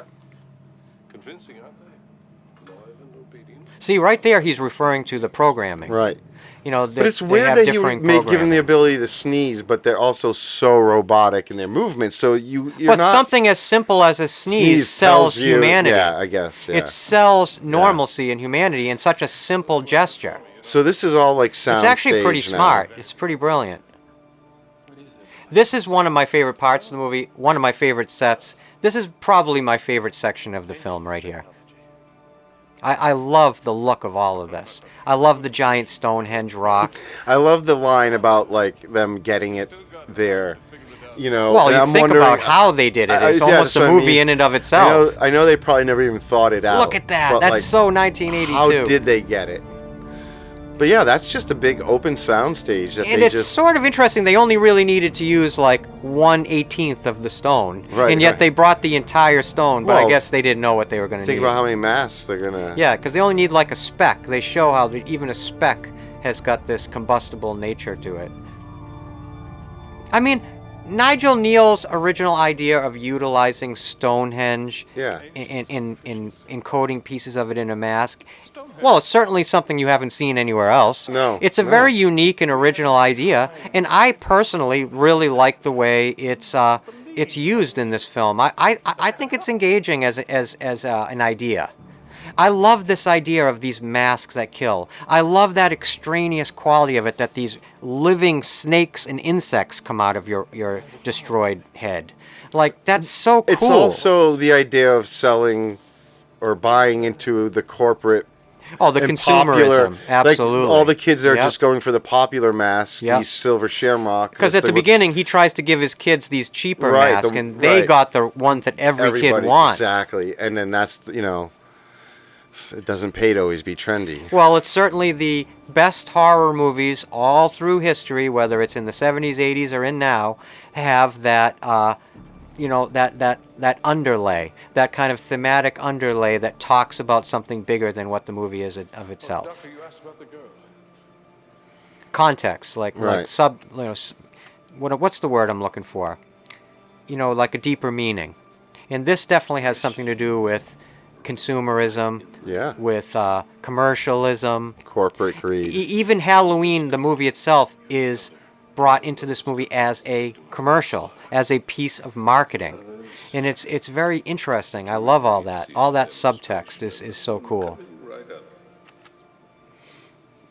I love that he was also basically showing them that they were making the robot of the girl. You know what I mean? Yeah, Like- because she's now disappeared. You don't know where she is. Well, and- no, they were showing her Oh, tied right, down right, on the table, yes, and then okay, you yes, see I the see what other you mean. body I see under what a you mean. sheet. Yep, I get what you mean. Now these poor people. Well, they must think to themselves, okay, what? I love the way they dressed the room to look exactly like a living room. It's all for Connell Cochran's kind of twisted, This was vision. like the test room. Right, you got it. Yep. See. Test room A. I mean, this is just so cool. I mean, this is probably one of the most iconic moments of this whole film. Yeah, it's amazing that they actually went for it. They killed a kid. You know what I mean? Like Yeah, a which gruesome back then death. was basically a taboo. Yeah. Also, notice the mother. What is she picking up in her hand? What is she throwing around? an orange. An orange. Oranges are always a symbol of impending danger. I'm dead serious. Yeah, All yeah. through films, whether it be The Godfather, Yeah. whether it be many times, even one of our own short films, we use that. An orange, and even the color orange. Remember, we talked about this in the commentary for Halloween 1. Right. The color orange is used as a trigger for a psychological impact of like something impending. Yeah. Now, Yeah. whether they did that on purpose or not, I'm just saying I know that's used that way in film. Tommy Lee Wallace said that the MPAA was more worried about, sex scenes than Oh, of the course. killing of the kid. Yeah, the violence is always secondary to sex, always. And he said you should have been 17 or 18 back then. I forget to see this movie. So I mean, never mind this exploding your head due to ritual practice. The strobe impact would give you like a frickin' fit. yeah. Well, and that was new, right? The video. She's so obsessed with the fake fruit. right. This lady's nutty. Well, is she nutty because there's some psychological impact going on, or is she just nutty? I think she's just been nutty from the beginning, right? So what do you think is going on under the mask? The head is disintegrating? It's melting a melting? little bit, yeah. It's kind of just decomposing? And yeah. And Like where are the I think live it's turning insects into like and a snakes rotten coming pumpkin. from? You know See, what I you mean? can see that's a fake head under there, and it's Yeah. really creepy looking. Yeah. And crickets, and of course they had to really put those. That's all live bugs, which I'm sure didn't Yeah. fare well. They probably were all exterminated afterwards. Well, no, I think there was a joke, or not a joke, the story about the crickets just going everywhere. Yeah, well, after I'm sure they would. and they had to. And it's funny because in Creepshow, which Tom Atkins also starred in, there is a whole story with E.G. Marshall where he's obsessed with bugs, Right. trying to get rid of Right. bugs, and That they have one- cockroaches everywhere. That's one of the ones that used to really bug me. They No used fun. to bug you. And how did they get that? That snake literally is biting him. That's Yeah. not like a CG snake. No, well, I don't think that's a real leg at that point. But I said that's a rattlesnake. They were talking about how it made everyone a little nervous. On Well, I set would and imagine so, everything. considering it's literally... Look at this, bugs Yeah. literally everywhere. This actress has a snake crawling in her ear. Yeah. I wanted to say a minute ago, too, her faint is also what I would call hammy acting 101. Of course. That was such a movie fainting They spell. are the closest thing to comic relief in Oh, this movie. 100%. I mean, they literally are comic relief in this movie. Now, not only does Dr. Chalice know the evil plan of, the evil mastermind's plan, just like you'd see in a Bond movie, now it must be slowly sinking in that his own children have these masks. Yeah. Now, is the idea that not only will the kids wearing the mask obviously be killed, but that the parents get killed too after seeing what happens in the test room from the creatures that I don't think are released? I don't think the mother died in that scene. Okay. I think she passed out. The father might die because he was bit by a rattlesnake. Gotcha. But I think this is about murdering children. Mm-hmm. This isn't about killing the whole families. This is literally about the destruction of youth. The ritual impact of it would have something to do with killing children. Look at Landis Department Store. Do you see that? Obviously for John Landis.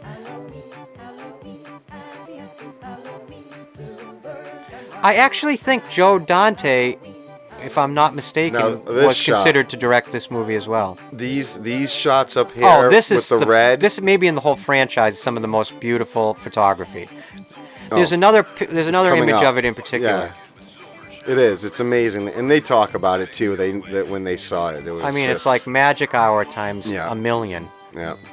Can we also quickly mention something about this movie I just want to put out there? It has one of my favorite movie... Look at that shot. This right here. That is truly iconic. Yeah. It reminds me of E.T. almost. But there is this poster for this movie is one of my most favorite posters of all time. With that witch's face kind of bleeding up into the title and with that magic hour look behind it and the 3 trick-or-treaters below. It's one of my favorite posters ever. Whoever designed that poster, it's like a masterpiece, I think. I think Tommy Lee Wallace. He did? Yeah. Wow, that witch's face is so perfect. He talked about when they saw that shot of the trick-or-treaters, like immediately he's like, well, we need that for the one sheet. I mean, and, you have the toy sitting right there. The 3 trick-or-treaters became... Is that by NECA, that toy right there, the Halloween 3 toy? NECA does the 3 trick-or-treaters. I mean, that's so iconic. I'm just so thankful that all these years later, probably over the last decade, this movie started to become reappraised, reappreciated, and has found its... I was saying to Joe before we started, there are more articles and more analysis pieces about this movie than even the 1978 original, as far as I'm concerned, on the internet. When I was doing my research for this episode, there are so many think pieces from the last maybe 5, 6, 7 years about this film, and they're all positive pieces. They don't even look at the film as a campy film, or which it kind of is in some ways. It is, but I think in a good way. But that's what, exactly. That it's a product of the time too. This is how they made movies. There's a nostalgic campiness to it. You're absolutely right. That's exactly what it is. You just can't compare it to movies nowadays at all. You see how because of gore and all that. You can see a tiny bit of like out of focus at the top of her head, but I kind of like that. And here are those gears that they specifically show you on the old lady you gotta automaton. put it all together now. And she's a redhead too. You got me stuck on this redhead thing. Earlier, when you saw the guy a second ago in the doorway too, very Halloween one. Yes, shot. Michael 100%. So it's interesting. As much as audiences at the time were like, "Rah," to this movie because there was no Michael Myers, and the makers all talk about, it's sort of like a sore subject, right? Like, oh god, everyone just wanted Michael Myers. But when they were making it, they didn't know that yet. Well, this scene with the black gloves, the drill, pushing her face down is like right out of a giallo. It's like not right out of an showing it, Italian too. What a horror bold film. moment. you Right. know? I know it was more probably budget than anything else, but Because you'd think they would. It's a great choice. Since there isn't a lot of kind of like primal violence in this film, you'd think they would show the drill going in, or at least the drill touching her skin. Yeah, it was just a time money thing. Right, they said right, in the right. commentary, but I didn't love have the shot of him lowering the drill. Yeah. He's got his hand, so her panicked eye. That looks like it's out of a Dario Argento movie. Yeah. And as we said in the Halloween 2 commentary, there's a lot of moments in Halloween 2 that remind me of Dario Argento. All right, this scene I think is brilliant because there's a couple of things. The way the skull mask sits on Dr. Chalice, I don't know. It makes it in the lighting from only overhead. You don't see once it's on him. You don't see his eyes or anything. It's just black. Oh, and I think wow. it makes it look so creepy. Yeah. To me, it looks like this skeleton thing trying to wiggle its way out of the chair. And then the way they use the music from Halloween for this scene because it's on the TV. It's the diegetic music. It's sort of like they're able to for just the music while it's on the screen works. Yeah. In a kind of compelling the sequence forward. It works to kind of color the sequence and give a flavor to the sequence that it needs. And I think John likes putting his own little homages. This acting here, if you had put these words in a lesser actor's mouth, this scene would get snickers. Right. But when you put it through this actor, Dan O'Herlihy, you get this eyes. Brilliant. This is Samhain. He talks about Samhain.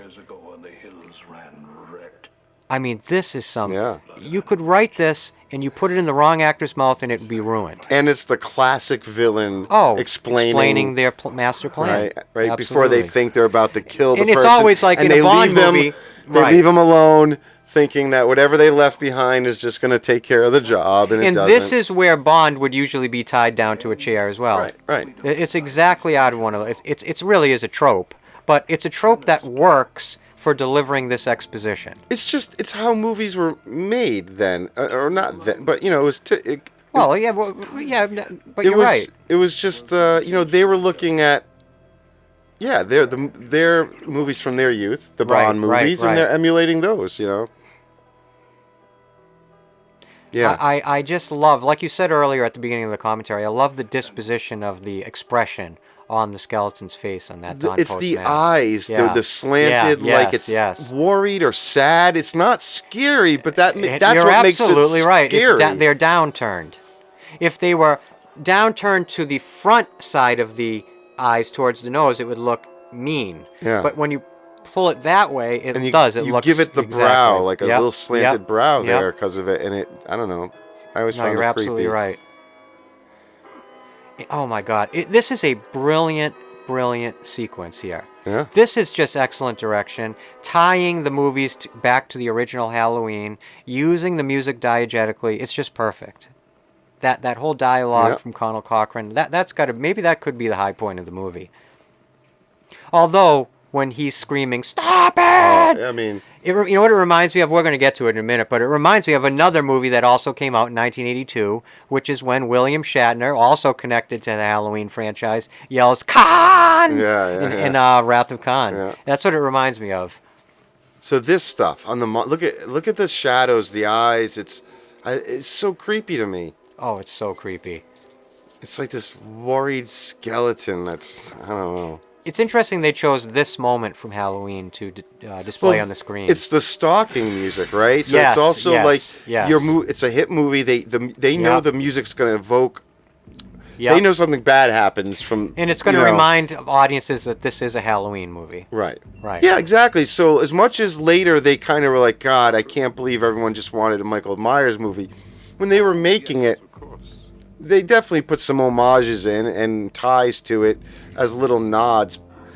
But I don't think they realized how it was all going to bite them in the butt, Right.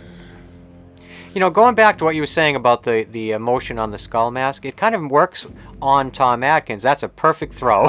There's a that's a riot. There was a funny story. They said Tommy Lee Wallace, to show them what they wanted. Look at going through the eye holes of the mask reminds me of Michael Myers as well. Yeah. Anyway, go ahead. He threw it up to show them what they wanted, and he nailed it on the first try. That's hilarious. And Dean Cundy and his guys were like, "Well, you just screwed us. That's not going to happen again." Right. And it took like 49 more tries before they got that. Yeah. But anyway, having the mask on his face makes a lot of sense because Dr. Chalice, he's not furious at what's happening. He's not, in a rage to stop it. He's disturbed and completely horrified and saddened by what's happening, by what this plan is. So that the way the mask looks just is perfect. I love it hanging there. I know, it's a great... That had to be an illusion. I'm telling you another thing, and I want to put it out there. For people watching this movie, if you go back, look at how many times the number 11 is on the screen all through this movie. Just go back through the movie, look at anywhere you see numbers depicted, and it's almost always the number 11. It was in my notes, and I wanted to throw it out there just as an aside. Well, 11 has a occult significance in occult numerology. There's probably a lot of people groaning at me saying that, but maybe there's one guy out there who'll be like, "That's actually very interesting." No, I mean they that's very cool. Very well could have. There's definitely more attention being put into Go back this. through the movie. Whenever you see numbers depicted anywhere on the screen, it's almost always the number 11, or a combination of numbers that equals 11. Mm-hmm. I love this acting too. The way they just hold it up, like, huh? What? Look. Wait a He's minute, gone. that's the camera. That's the mask. The mask was on the camera. Now he's having his Die Hard moment here, crawling through the ducks. Just out of the camera's view, just in time. I love it. He's doing this whole movie in his trusty members-only jacket. I actually had one of those. Joe and I made a film that I wore the members-only jacket. I still have it. One of my favorite costumes from any of the little films we made. You can never go wrong in a members-only jacket. Just ask Tom Atkins. Now this must be also maybe the Don Post studios here. Not no, sure. Probably not. I'm not sure. Maybe it's just because the lighting reminded me of it from earlier. I love that idea that you brought up. I mean, it's so interesting. Just film right in their studio. Yeah, Why not? yeah. Why dress a set? Yeah. It's cool to get like a little look at that too. It's interesting that all the cyborgs are also dressed exactly the same. Yeah. Well, they don't care about fashion. Well, they want the audience, I guess, to know these are all. Right. They're not just random people walking. That's how you can identify them, I guess. Of course, he's got to get squawked at first. I know. I mean, he actually is such a venerable actor from this time, and he's beloved for a reason, and he's got so many great iconic performances and so many great genre films from, even Lethal Weapon. He's in Lethal Weapon. He's got a great part in Lethal Weapon. Mm-hmm. And that's certainly one of my favorite movies of all time, but... I mean, he pops up. If you look at his IMDb, he has popped up in so much movies and TV in the 80s. He was on like every television series. He talks about in his commentary how, he says yes to everything. If you're going to give me a role, why not? It's just work. Like, he's not one of these actors who has the luxury of picking what he gets to do. So if he gets offered something, he just does it. Well, these were like the age of like the working man actor. Yeah. Just like the journeyman director. These guys, this was the job. Yeah. It wasn't like this artistic escapade that you pick and choose what you want to work. Not everyone is Laurence Olivier. I mean, a lot of these guys, this is their job, and they were like just complete professionals. Like, he knows exactly how to hit a mark. He knows exactly how to be in the right light, how to deliver his lines, how to modulate his performance for whatever the type of a shot it is, or whatever the type of a sequence it is. I mean, that's something that only comes from working in hundreds of movies. And a guy like this, if you look at his credits, he's got like 150 credits. I mean, that's a true professional. So this must be... Now, why did they make an android of her if he was supposed to be dead at this point? Well, maybe Connell Cochran, he's just that much of a creep. Or maybe it just goes back to the fact that she's always been a robot. And maybe he knew what was going on in that hotel room and he wanted some for himself. Yeah. But again, now that, let's say now she is definitely an android, right? Yeah. Well, look at her programming is so much more evolved. Right. Maybe it's a choice. They just, if they were going to be in here, doesn't matter. They're basic models. They're not going to. Yeah, I mean, that scene in the elevator where he prompts the android to sneeze. Right. What it shows you is that they're running on very standard programming, and that they are very basic AI. And yeah, it's a simulacrum body, but there's a computer mind, and the computer can only do what it's programmed to do. So every little moment, every little movement that she's doing is something that had to have been programmed. So it's just, now you can tell she's playing it differently right. here. Either her way, acting has changed. She is a robot at this point. She's being directed to be a robot. Right. Even though the audience doesn't know it yet, you can now look back at her performance and see it in her facial expressions, her eyes, everything. Yeah. You know, notice he's got like the human sheen of sweat. He's got that, what you get from anxiety, but look at her. She's got that blank, and she wasn't like that before. Yeah. No.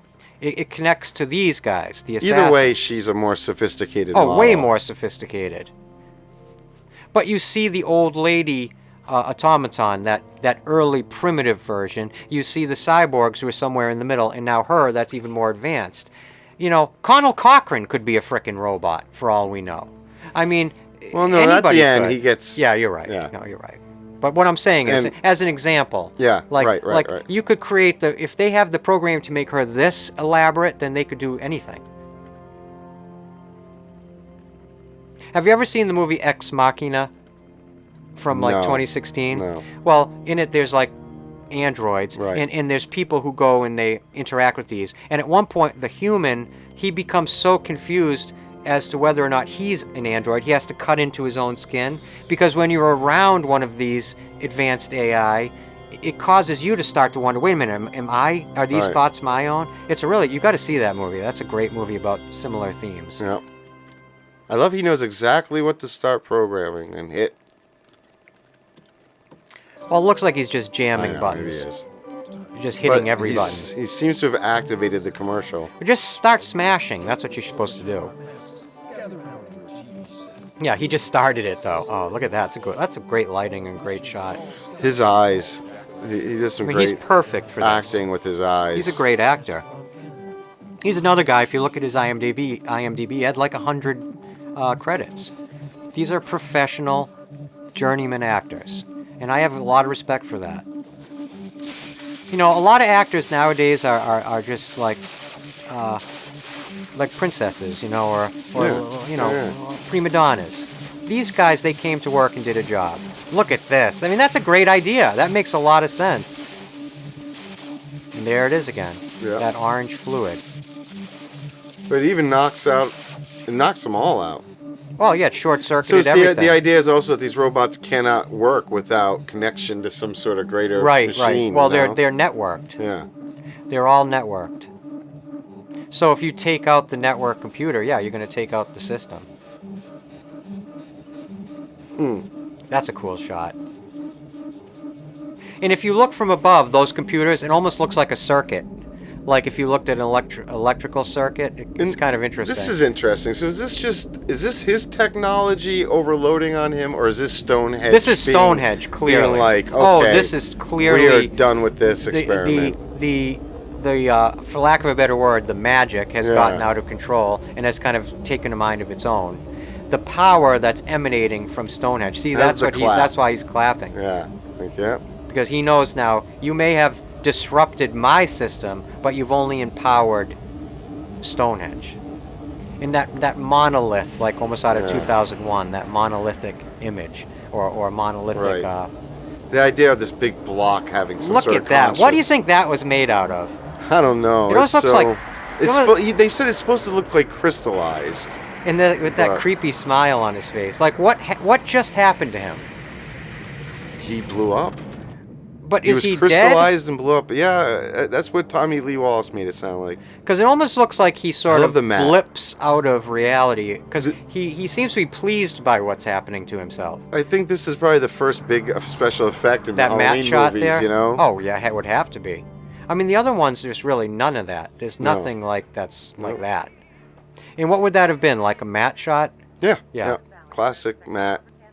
I kind of miss. Look at how her face looks, the eyes. Like she's being directed that she is an android. Sure, of course, yeah, no doubt. And then we get caught up in the Uber fake outs, Right. You know, Yep. where she just keeps coming back to get him.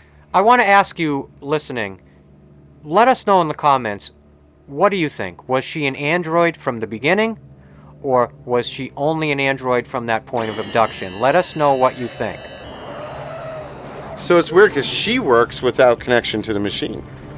Yeah, She's the only didn't android get, that's going. She didn't get disrupted by Yeah. the network being disrupted. You're absolutely right. Also, the androids have this thing about grabbing onto the head. Yeah, Well, I guess that's how you destroy something. You destroy its brain. that was Dick Warlock that drove the car in that stunt. By Well, the way. he's a stunty. That makes a lot of sense. Yeah. That's how he killed Ben Tramer. I love that Ben Tramer mask. I've got to order that with that pink hair. Yeah. And this was, I think a product of the time, the fake ending. Oh, look you at know, that. The killer's still always coming around the corner. She's really selling it, but you're absolutely right. It's very Michael Myers. It almost gives you this sense of like this female version of Michael Myers, which would kind of be a cool idea. I've often thought of like a gender swapped Halloween. They were starting that with him going with the niece, Yep, you know. Yep, you're absolutely right. Coming up in the next bunch. Ooh, that's creepy. I know. That is really creepy. A great little physical. Oh Yeah. my God, that is so good. Do you think So he's well wondering, like, damn, did I sleep with a robot? And did I break it enough that I can't continue to sleep with this robot? Yeah. Can I still sleep with Oh, this they've still robot? got an arm over there. I guess it's gonna be all right. No, he's not going to bother. This is great. Yeah, I that's love that. awesome. I love how they did that. The That's old, a great. it's like classic. Evil Dead Oh feeling, yeah, you know? absolutely, 100%. That gag is like tried and true. Yeah.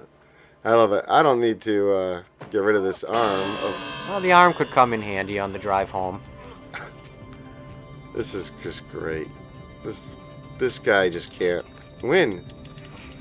And clearly, I just love the actresses right underneath. That's great. Can you imagine, acting this scene? Must have been very interesting filming that. Just gonna toss that over there. Now, was he not Nobody thinking that finds a random person might pull over and just happen to find I don't think 4 he's pieces thinking of too much. I an think he's- android woman moving around? He's wondering if another arm is still gonna come out and strangle him at this point. It's still spurting that. Her fluid looks a little less orange than the other robots. That's the new model. Yeah, right. This is definitely an upgrade. I would actually think this probably is an upgrade, to tell you the truth. What is he? He's got like 10 minutes, 9 minutes. Actually, see, look at that. Actually, It came down again. He had 11 minutes. Oh. Go back and see how many times you see the number 11 represented. I'm going to keep saying that until one cretin somewhere in a basement does it. So now that's it. She's now decommissioned. it's finally dead, She's I think. decommissioned now. He's like, I'm not bothering with the car. I guess I'll just He's run. Just had he could have just jumped right back in That's the what car. I mean, like, he was about what to the heck take is off. wrong? What is he Yeah. doing? You're just going to Yeah. leave. And I like the strange lighting that happens to just be in the I know, woods. right there. I know. Huh? And here's this poor guy again. He's just not. He's been having a problem with being in the wrong place at the wrong time. He's probably like, oh, wait, the drunk doctor? This drunk doctor again. This poor guy, man. He's just trying to run his gas station. He's just getting caught up in all this stuff. Think about how far he just ran. Oh, no. Never mind. Wait, no, but wait, he was close? Where I was he? going to say, if this is the gas station from the Oh, beginning where yes, he yes, takes him I to see the what you hospital, mean. but then they Yeah, went... you're But right. this would be near the factory, the guy in the beginning that was getting chased. And in the background, you see the kids in the mask. He doesn't yeah. attempt to take... He doesn't tell these kids to take off their mask. No, I don't think he sees them. He's not looking there. He's not paying attention But to that. yeah, here we go. Now, here's a big thing I wanted to ask as we lead up to the ending. What do you think happens? I think a great do you think portion it of actually, children are killed. Yeah, you think the kids... Oh, the plan works. Even though he blew up the factory? He doesn't get it all offline. Yeah. He doesn't get all the, I guess, Yeah. like networks to cancel I guess it's only a matter of the chip yeah. and the commercial talking, right? And each not other. to mention his own kids are most likely toast. Right. his own kids. He will not be meeting them this Saturday. He will no longer have to false promise them a Boy, hangout the ex-wife's sesh. really going to be upset when Yeah, she realizes well, he yeah. was part of this whole thing. This is one of his best moments, I think, ever as an Yeah. actor. Right here. And Here it and comes. the cutting Here back it and comes. forth and the flashing. He looks right to the camera. I mean, that might be his most iconic moment as an actor, and I think it's a brilliant ending. And it is not a happy ending, No, and the good guys do not win. And that's why Connell Cochran is smiling when he blips out of reality or dies. He still knows. He yeah. knows that his plan is a success. Yeah. That's why he does that creepy clap. Yeah. Because he knows that no matter what these people It's like, think you got they have me, done, but you the didn't plan has worked. Yeah. All around, at least America, children have just had their heads melted. So overall, in the grand scheme of the Halloween franchise, where do you put this movie? I don't. I'm gonna have to wait till the end to really Yeah, do it. I hear ya. Because I'm sort of looking at all these movies with different eyes this Oh, yeah, time of around. course, of and course. I didn't give this movie too much, credit at all before thinking about watching it for this commentary, and now I love it. I think it fits. I love it. It's the.